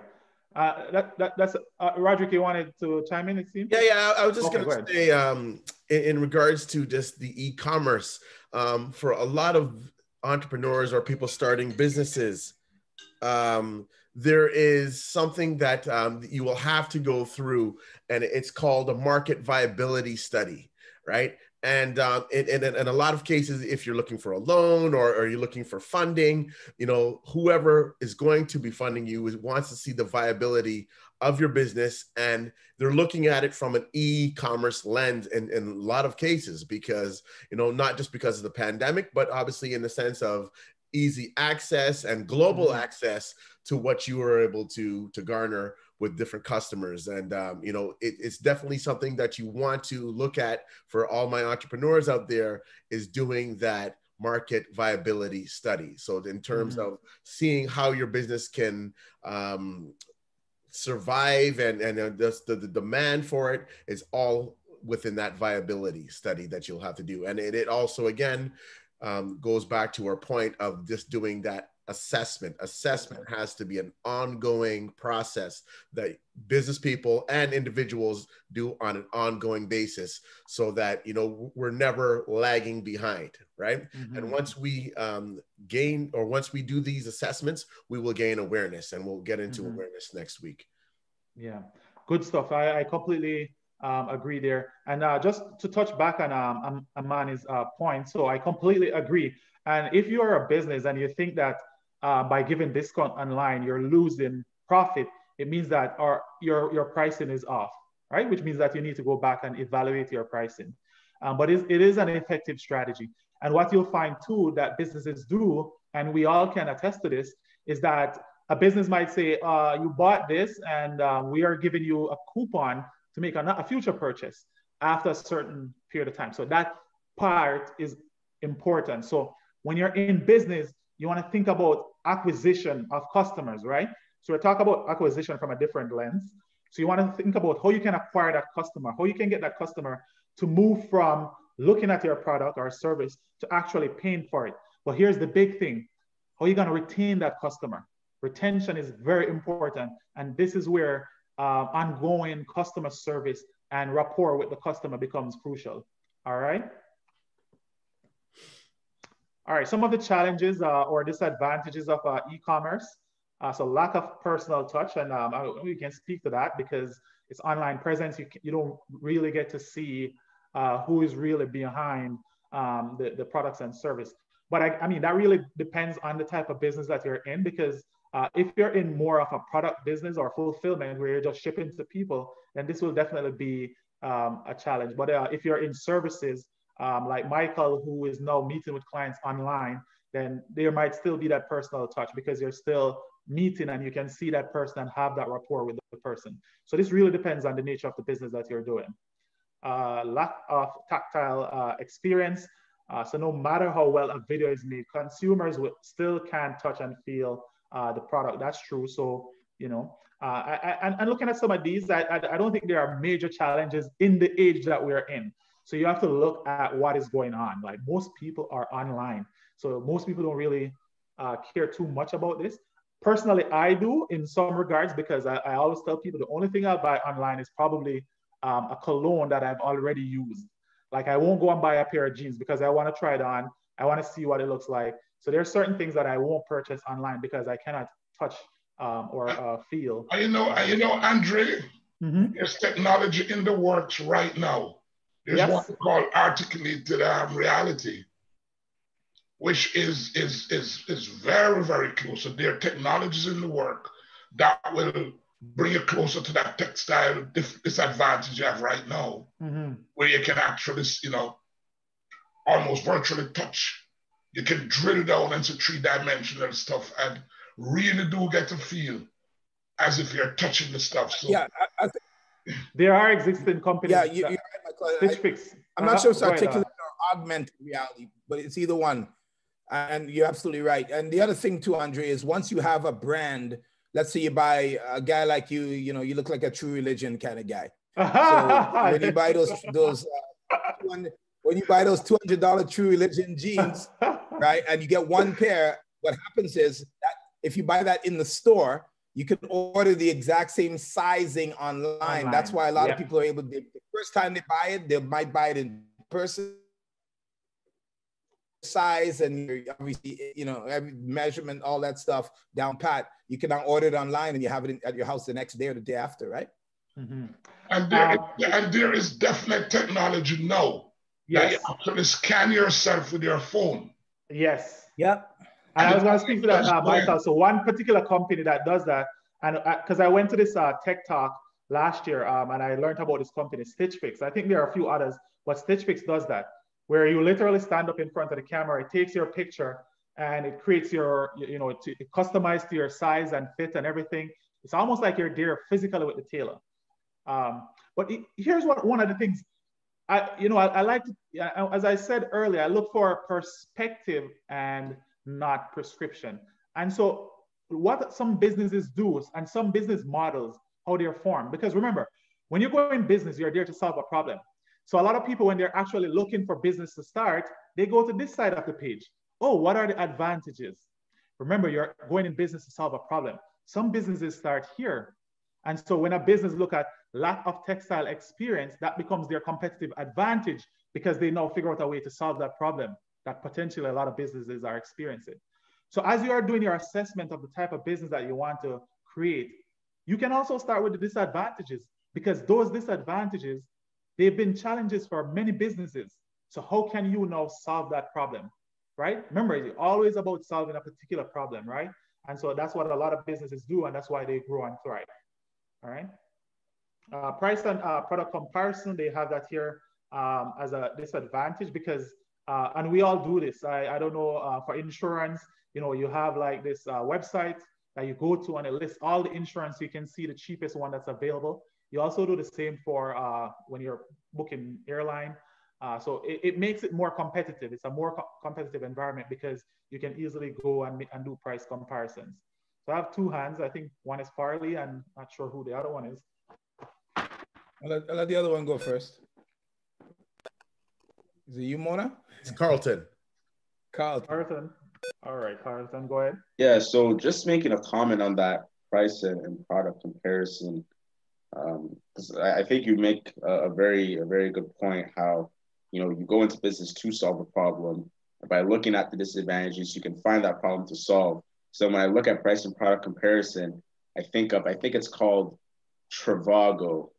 I don't think I've used it myself personally, but just looking at the advertisements and what they offer, you know, allowing consumers to compare the prices of different hotel accommodations for on their end to receive the best price. You know, may not be as great for those hotels because now they have to figure out ways to be more competitive between each other. But in terms of, you know, the people involved with Trivago, they're the ones that are really benefiting in terms of helping consumers online being able to find the best price for themselves. Right, and it's free marketing for those companies that are being compared as well, right? Yeah, that's true. So yeah, like you said, it's up to them to compete healthily, given Trivago's role in that whole awareness formula, right? I also wanted to say a quick mention. There's a sister named Sarah Juma, who's originally Kenyan but lives in Waterloo, and she has a business called Style ID that allows you to purchase the clothing of celebrities, or like not their actual clothing, but something similar or identical to what they're wearing in a movie or TV or commercial right on your phone, right? So that kind of technology, just to support what Michael's saying, is definitely close at hand. And that whole lean back technology, as opposed to lean in and having to figure stuff out, the idea is for people to be able to lean back and consume, right? So, you know, when you're thinking of your e-commerce business and the unique selling properties of your business, make sure you have things that people see as a nuance that you offer that your competitors may not or do not. Just as a reminder to the group that the business model that we work on, and I like to take us back all the time to the business model, is a free market.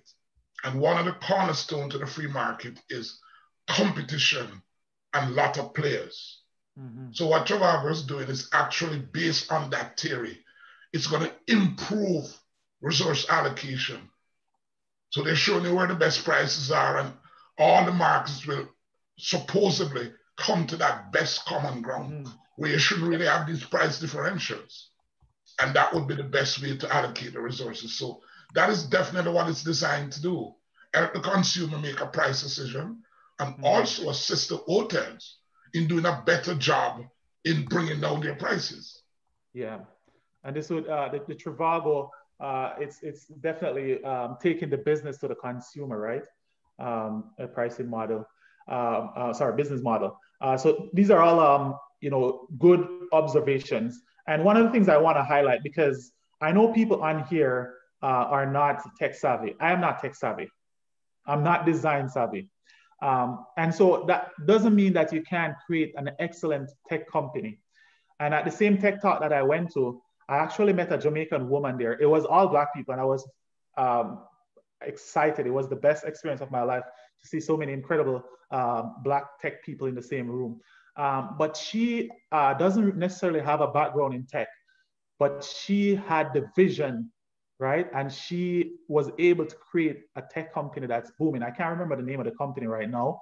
But even if you have a great idea, right? Either you can develop that idea and you can probably get investors to invest in the idea, or you can try to partner with somebody who has the skill set, right? Who can bring the technology and the design to that idea, right? So you don't necessarily have to be the person behind the tech, which is why a lot of businesses you'll see founder or co-founders or whatnot, because some people are good at coming up with that idea, but then they find somebody who has the skill set to take that idea from an idea to implementation to an excellent outcome, right?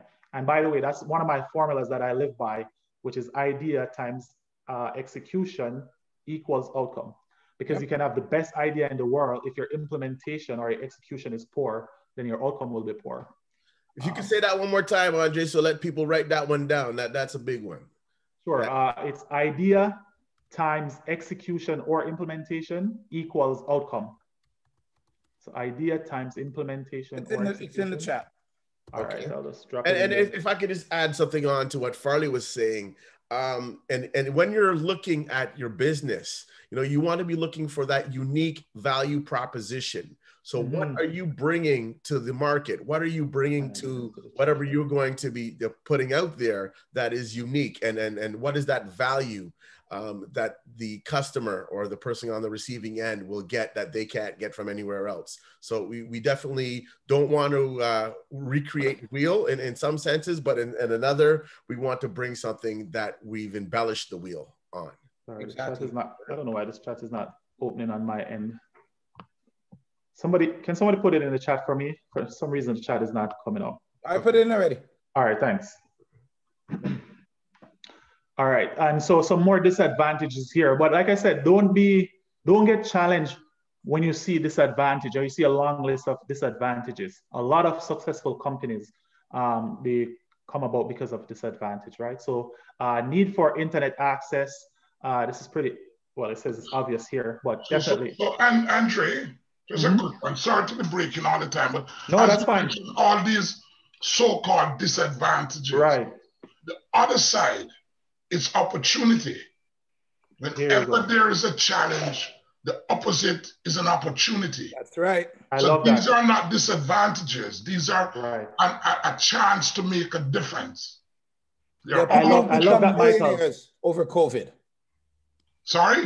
There are people who have become millionaires over COVID. Literally. Yeah. Well, when there's always opportunity in chaos.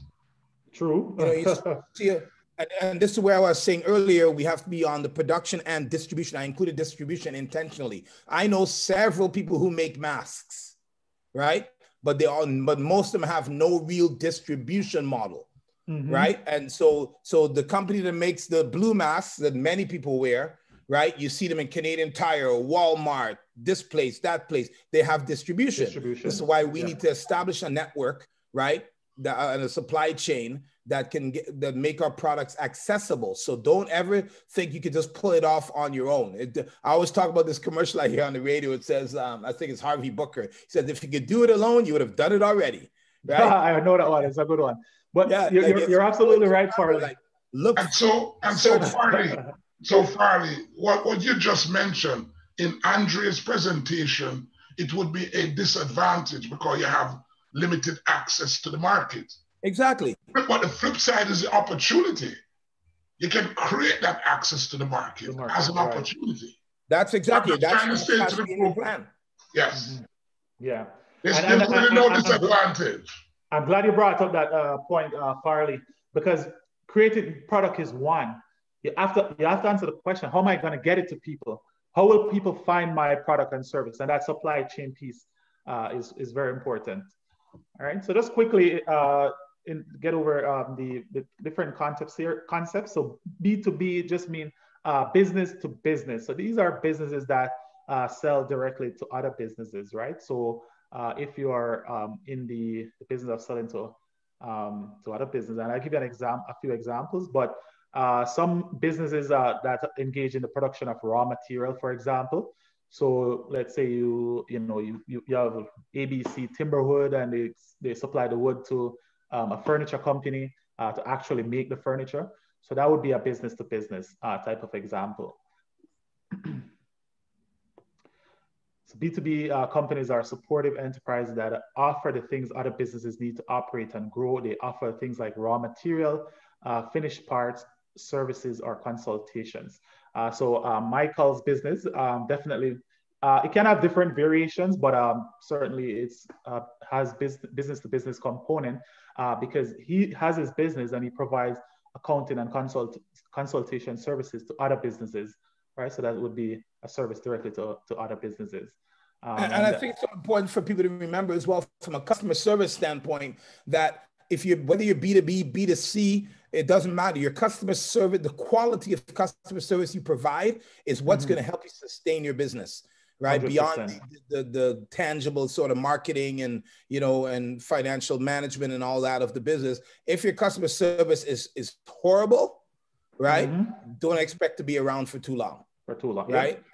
Yeah. And even in the medical industry, they say doctors who have great bedside manner and are not great doctors get sued a lot less than great doctors with terrible bedside manner, right? Customer service is everything. It's what people remember, right? It's what makes them come back. It's what makes them talk about you. That's a great form of distribution right there. Word of mouth is a personal endorsement from someone to someone else. I feel like some Thai food today. Let me call Roderick. Rod, any Thai food spots? Yeah, brethren. The one I went to on Jones and Danforth was wicked. And so like I mentioned, a real Thai food spot. That's all. No, I'm mixing up Thai with Greek because Rod is a master of Greek cuisine. So, but I'll call him and I'll say, "What's that Greek spot you took me to?" Right? And he'll say, so and so and so and so, and bam, it's at this part, and where the light, and you go there feeling a sense of, it makes the food taste better before you even taste it, right? So that's what we have and we're not high on the radar as being great customer service people in business. So that's another thing we got to fix internally. Like, nah, we're not admire that run out. Like, that's not gonna work, man. And that's why you don't see major chains. Like, so all these great, we contribute, but we don't distribute. Woo, you're on the rhyme tip there. Come on, son. And I think that's what Farley just mentioned in terms of some of the stereotypes that our businesses have, especially within the food industry, is poor customer service, right?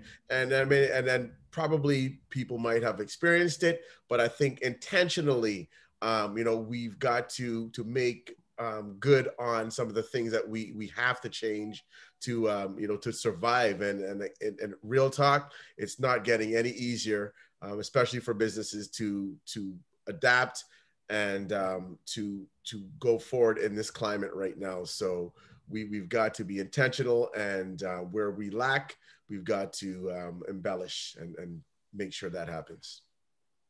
100%. I've taken a ton of business courses. And I've also done a lot of cases in university and just in my overall business experience.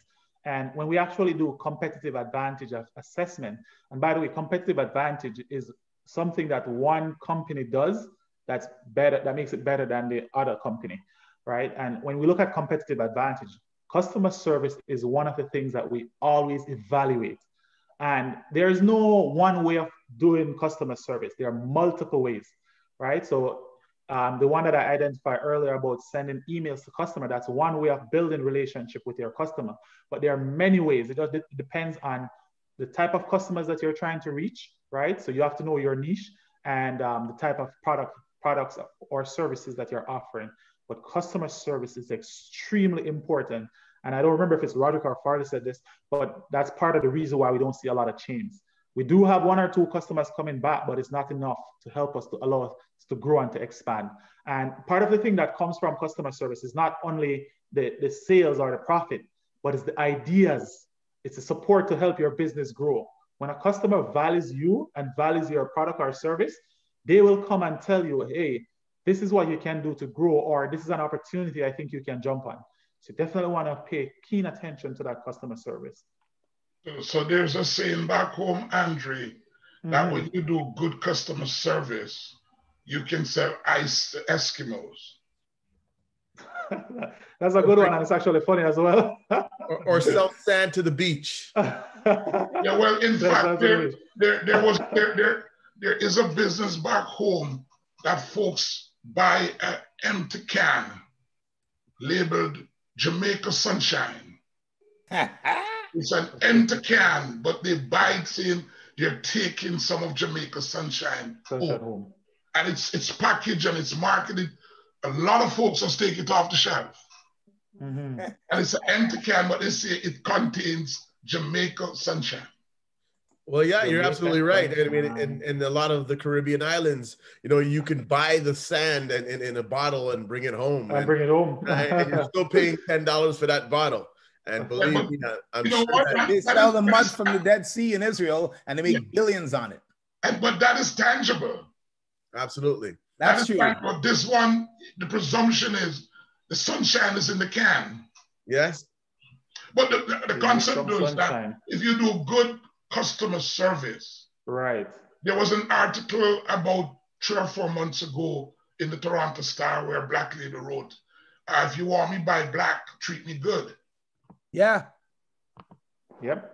Right, that was her stuff. If you want me by black, treat me good. Treat me good. Yeah. I agree, because a lot of the times, I'll tell you this, like the first point of contact that I would usually go for my goods or services is a black business. But there are instances where I was like, you know what? I've interacted with a few black people in this industry, and the other person, the only person who stood out the most, and especially, and that was having to do with the purchase of my our house. Certain purchases are extremely important, and you cannot be based on race alone, right? So you have to go with who is the most knowledgeable and providing the best customer service experience, who's walking it through that journey.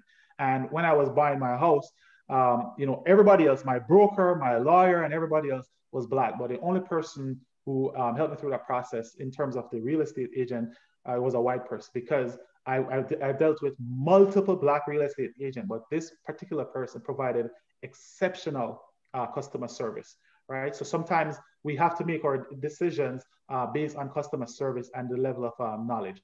But you know, definitely we want to support our businesses, and if it is that you see a business that is not doing so well in terms of customer service, you definitely want to give feedback.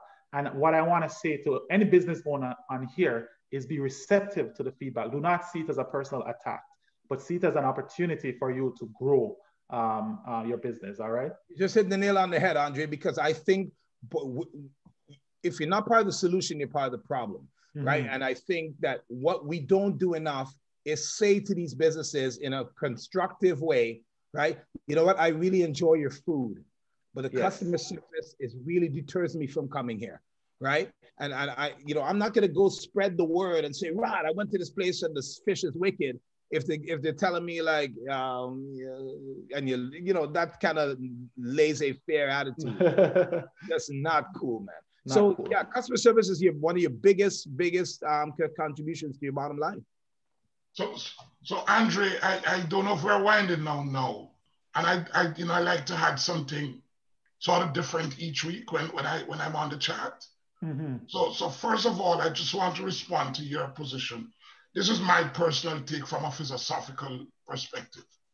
I don't think we're here in the business to be race. We're here because of the disadvantaged position that we start in. And so we say to folks, what we look for is the best of everything. And we know we have the best inside of us. We just need to bring it out. So when we're going to buy a house, it's not that a Caucasian can do it better than a black.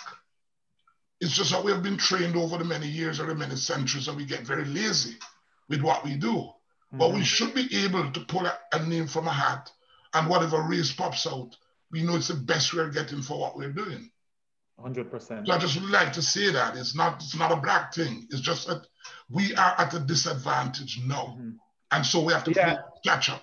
No, Michael, and even if I came across it that way, so I'm not saying it's a black thing. It's just it's our time frame and what we're working with, and we just went with the best person. Yeah, and I just want to endorse that.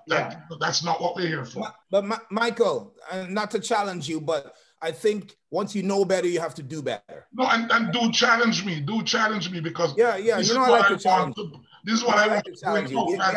We still have our singing contest waiting in the background too. Anyway, and we should try, you know. But so let me just add my new piece I want to put here, and I'll sit back after. It's a financial literacy program we're running, but it's literacy in general about everything. Absolutely. And the word of the day is assessment. And I'd just like to make this point to those who are listening. If you watch our neighbors south of the border, A lot of things are happening, but there's a big argument right now about packing the courts. Yeah. And the way it's presented, one would believe, wow, it's the end of the world. What does packing the courts mean? Now, in 1860, the population of the US was just 33.1 million. Mm-hmm. And they had 9 justices to look at all the cases for that 31.4 million. 2020, it's 331 million folks. 10 times growth.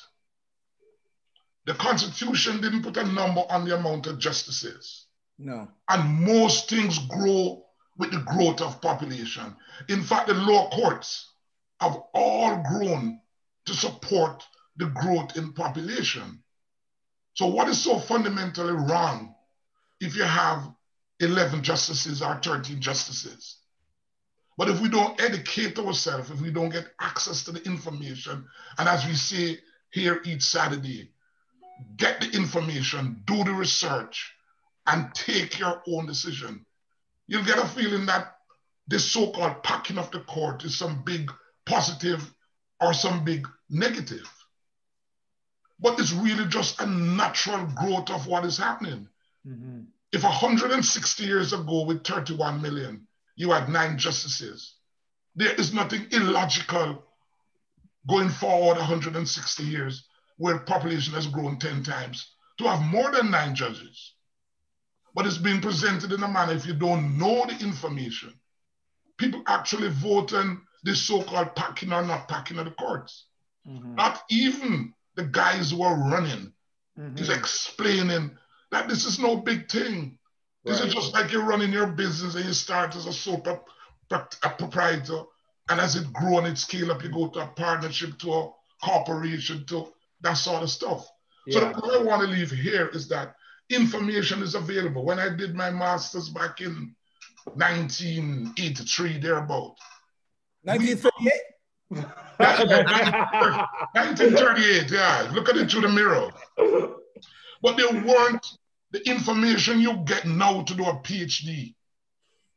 You just Google and you get everything you need. When I did my stuff, it was really hard work. You had to go seek out professors and go through their little notes and all that sort of stuff. Information was not available.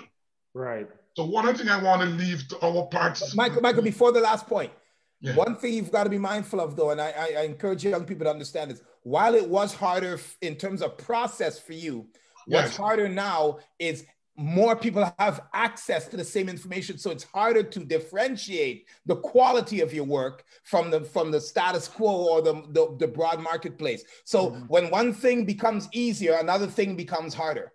And that is why assessment, individual research and discussion like we're having here. I watch the Fox and the CNN and I wonder why they having kittens over this so-called packing of the courts. It's just a question of whether 9 justices is the right distribution now, or we shouldn't have 11 or 13. And they always like odd numbers. So distribution of opinion. Yeah. Distribution of opinion and perspective. So that's when the Democrats I know the dockets. It's who you pack the court with based on what favor you're trying to gain. When Roosevelt did it, right, he did it to get the New Deal approved. So he packed in people who were compliant or aligned with his perspective on the New Deal, right? And funnily, he didn't get to do it because things change. And, you know, the switching time saved 9, you know? Yeah, exactly. But just want to say to folks, information is out there. It's available. It's accessible. As you say, you have to now look with a more discerning eye. Because there's a lot of opinion on a lot of stuff and so on, you know. Even our so-called news that we get each day, if you look at how it's presented, it's more views, you know. What do you think about this? What do you think about that? It's not what it is. So you listen to, you know, 10 minutes soundbite, and the moderator talk for 9 minutes out of that, and then he asks the person who have the facts to say yes or no. So you have to actually watch all of those. But let's assess the information we have so we can take better decisions, including financial decisions. 100%. You know, I completely agree with all the perspectives. So you always want to do your own individual assessment, right? And we definitely, as much as we can, to try to support and look for people in our community that are offering those services, right? And try to support. But at the end of the day, you have to assess the information and make the decision that's best for you. That's really what it comes down to. All right, so the other business, this other online e-commerce is business to consumer, right? So this refers to the process of selling products and services directly between a business and consumer. So this is pretty much self-explanatory. So you have a business and you're selling to a customer. And just as Farley said, doesn't matter where, customer service is important right throughout. Because even though the concept says business to business, that person that you're selling to becomes your customer, right? So customer is always somewhere in the transaction. So you definitely want to provide good customer service.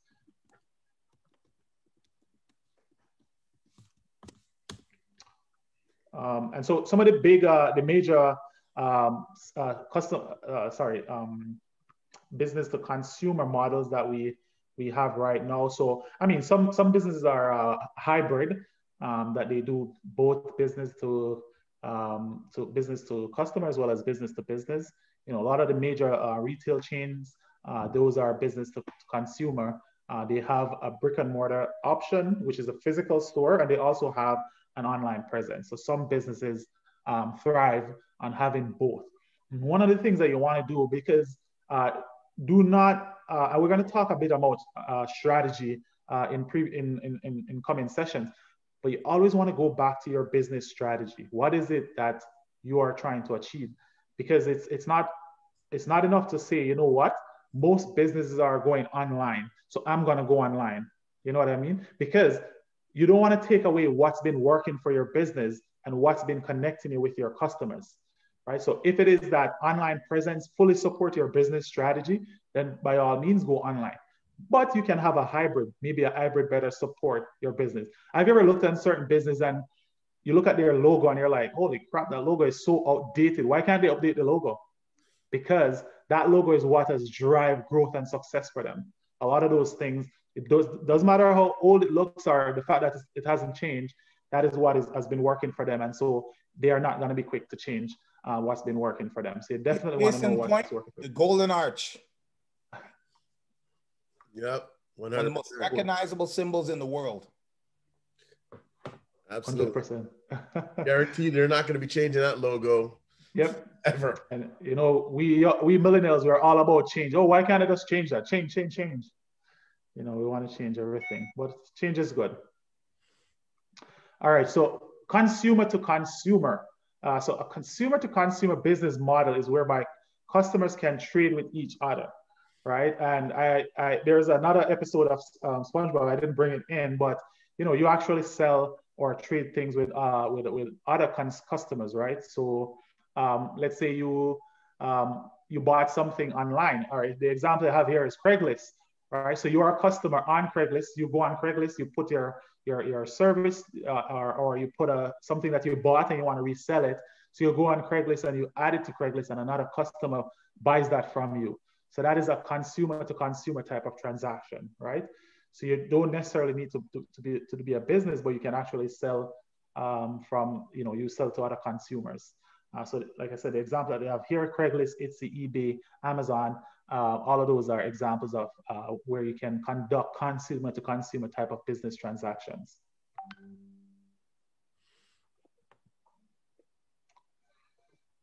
Third-party platform facilitates transactions. So this is really just the definitions, you know, saying, you know, a C2C is where a consumer, you know, represents a market environment where one customer purchases goods from another customer using a third-party business or platforms to facilitate the transaction. And just like we said in the case of Craigslist or Amazon or eBay, any one of those would be a C2C example.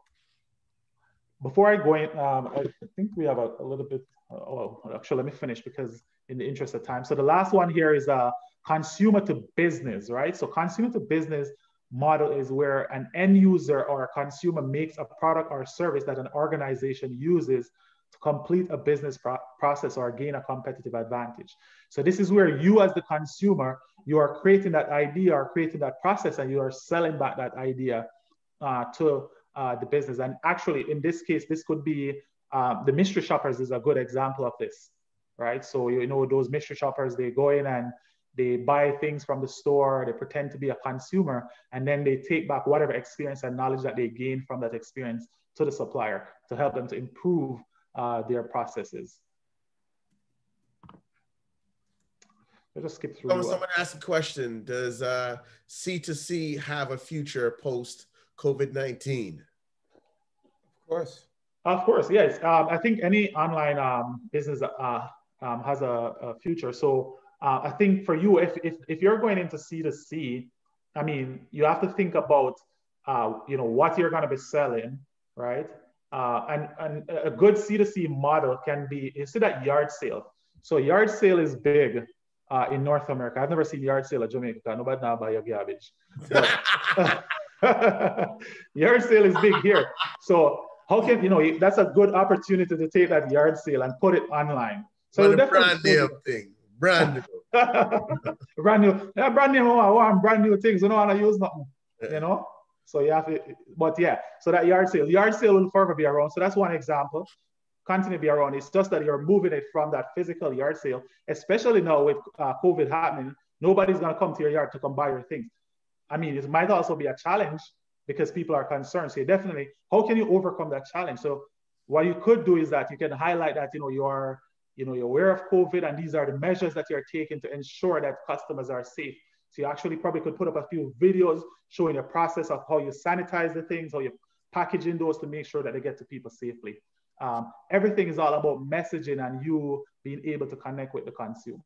And as you said there, Andre, you know, whether it be Craigslist or Kijiji or any of those platforms, you could now technically do an online yard sale.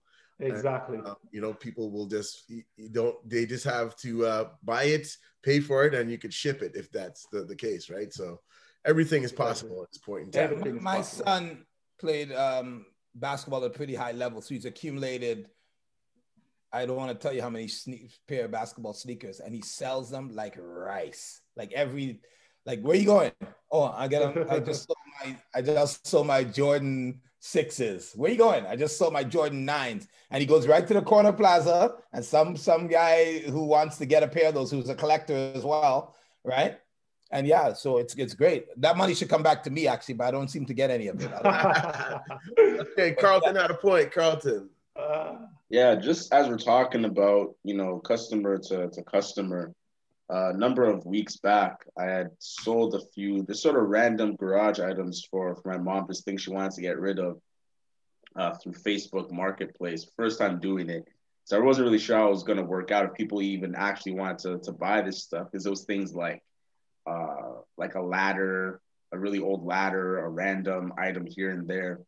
But the amount of demand that I got for some of these items, I'm like, oh my gosh, you know, imagine if we, you know, just cleaned house, you know, cleaned out that, you know, that closet that we just throw in a bunch of random stuff and just sell it online, how much, you know, how much revenue we bring in from selling those items that we don't use.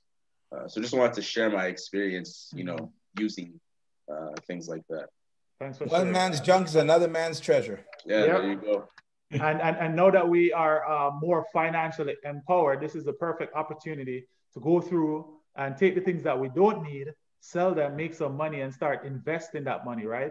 Because we are now financially empowered. And then we will also not buy things that we don't need anymore, right? And focus on what we need. I'll tell you, I've seen it over and over where people actually, and you know what? I actually love Canadians for this, because they do the best job at explaining to you why it is a need, even when it's not a need. They do a really good job at convincing you that something is a need.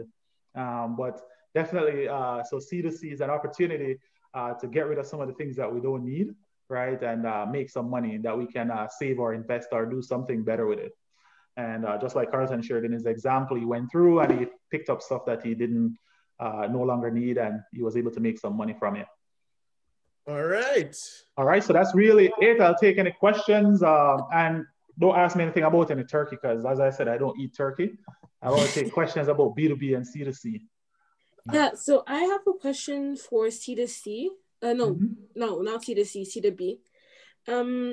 I don't completely understand, how do you make that work? Sorry, which one? The C2B. How you as a customer get revenue from a business. Okay. I have a good example, Andre, if you want one. Oh yeah, sure, go ahead. So similar to my son, my daughter is a designer, and part of being a designer, I guess, before you become one, is accumulating clothes. So I just drove her the other day to a place called oh geez. Anyway, it's like they sell wholesale gently used clothing. Okay. But it's a thrift store. Or thrift store. Yeah, but no, what's the term? On consignment, right? So what they do is she takes like bags of clothes, right, as a consumer, right, that she's purchased from wherever, and she doesn't wear them anymore, they don't fit or whatever it is, right? And she takes them and they actually come up with a price, put them on their racks, just like Winners anywhere else, right? They sell them. They call her and say, okay, ma'am, we sold this, and this. We couldn't sell that. You could come in and pick up your proceeds from the, obviously the store keeps some of that money, right? So they basically sell it on her behalf and take a commission. So that's consumer to business.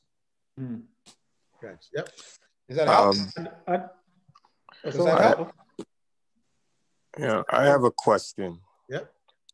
And, I was listening to when we had a conversation about Black businesses, and we're talking about customer service and Black businesses. But when I came on this call, it was because it was Black Business and Professional Association. And if we're saying that Black people have, let's say, about 1,000 years of disadvantage through white supremacy and Arabic supremacy, then it's on us to develop these things to create good customer service. Absolutely. Because I have a Black person for everything. Because when we go to white people and they give us bad service, we don't stop.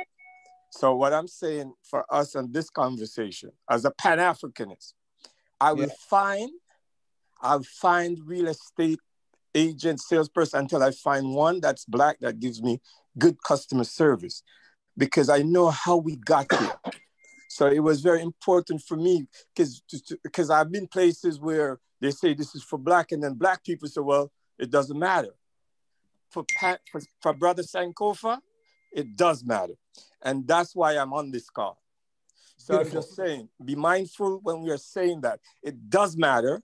We should look Black and always look Black, buy Black, live Black, love Black, sleep in the Black if you can. And if you can't find any more, go look again. That's all I'm saying. I don't want to speak too much. Thank you for that, Sankofa.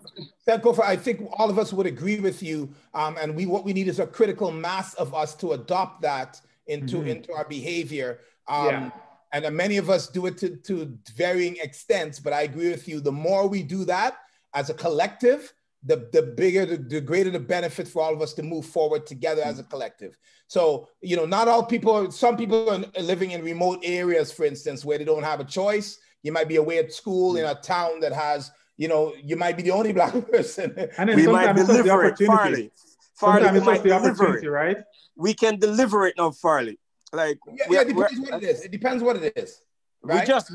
Farley, we just deliver Sunrise, some stuff. Put it this way, Sunrise doesn't deliver their food to Keswick. Well, who knows? I drove the other day all the way to Newcastle to deliver a book. Yeah, you know what I'm saying, brother. I think you know what I mean. Yeah, but we got to do that, man. I had no excuses. We got it's explanations, not excuses. Yeah. Sankofa says so. And I agree with Farley. Like, and I'm all about that model, right? I'm all about supporting Black business. However, sometimes opportunities comes up, right? And timing and a lot of things goes into making a decision. So which you have to take into account.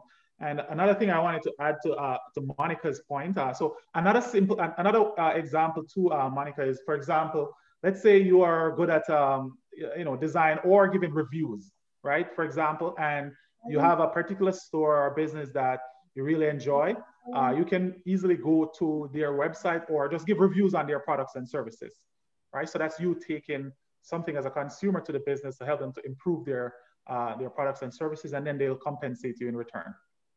And I have a question. I don't know if it's an accurate example, but let's say there's somebody that has a certain following on social media, and they offer to sponsor a certain product. Will that be considered C2B or B2C? Because they're going to get paid for the sponsoring. It can be either or, because I mean, generally speaking, that probably more would fall under like a C2B, because what influencers usually do is, you know, they either use the product directly or they pretended to be using the product. They tend to come across as a customer, and you know, by them being an influencer using the product, you're gonna get more people using the product, so improve the sales for the business. So it's probably more like a C2B, I'd say. All right. You know, this has been a very informational session. As always, great job to everybody who's participated in the chat. And as we say, don't just keep this information. This is not Vegas. What stays in Vegas stays in Vegas. But however, we need to have this reverberated throughout our communities. And as we know, our sense of communication, or our definition of communication, is message sent, message received, and message understood. So you understand, we need to put this out there, here, there, and everywhere. So, Rod, you know, I could quickly do this. Okay. Folks, I have a very important piece of information to share with everyone. I'm going to give you my email address right now, and I need you to email me. Everyone on the call, I'm imploring on you to email me at Farley, F-A-R-L-E-Y, at Urban, U-R-B-A-N. I'll put that in the text. Yeah, Rez, R-E-Z, solutions.com. Okay, this pertains to our collective investment idea. And I'm just going to give you the number one guideline here is we need 100% attendance from folks from now for the next 7 weeks, okay, based on the attendance today. For the next 7 weeks, if we have 100% attendance, right, we will be entering into a cooperative investment opportunity, right? And it's straight up legitimate. Well, I'll get into all that once we communicate, but we do need email information in order to do that, so that we can correspond and distribute, remember that word, distribute the information succinctly and correctly, and open the dialogue and get you guys to empowered within the decision-making process. Very, very important. And I'll also share some more about the Adinkra farm scenario that I mentioned earlier. But yeah, please send your emails to that email address, and Rod, myself, BBPA, obviously, and Andre will look at it closely and well, look at it and share some important information with you. And next week we'll be giving the details on specifically what we're going to be doing. And, you know, so just stay tuned. And again, always tell a friend to join us here every Saturday morning at 10 a.m. Flip, Floss, and Fly, financial literacy and social innovation that speaks the language of the community. On that note, ladies and gentlemen, we thank you for everything. We appreciate you. We value you. Go safe out there. Still, we're not out of the woods right yet. But, you know, we'll definitely get there, not only leaning on your resilience, but leaning on your brilliance. So we definitely have to do that. So on that note, again, thank you. Have a great week. Have a happy long weekend, and take care. On behalf of Flip, Floss, and Fly, the BBPA, my name is Roderick, Andre Smith, Farley Flex, Michael Pinnock. Peace out.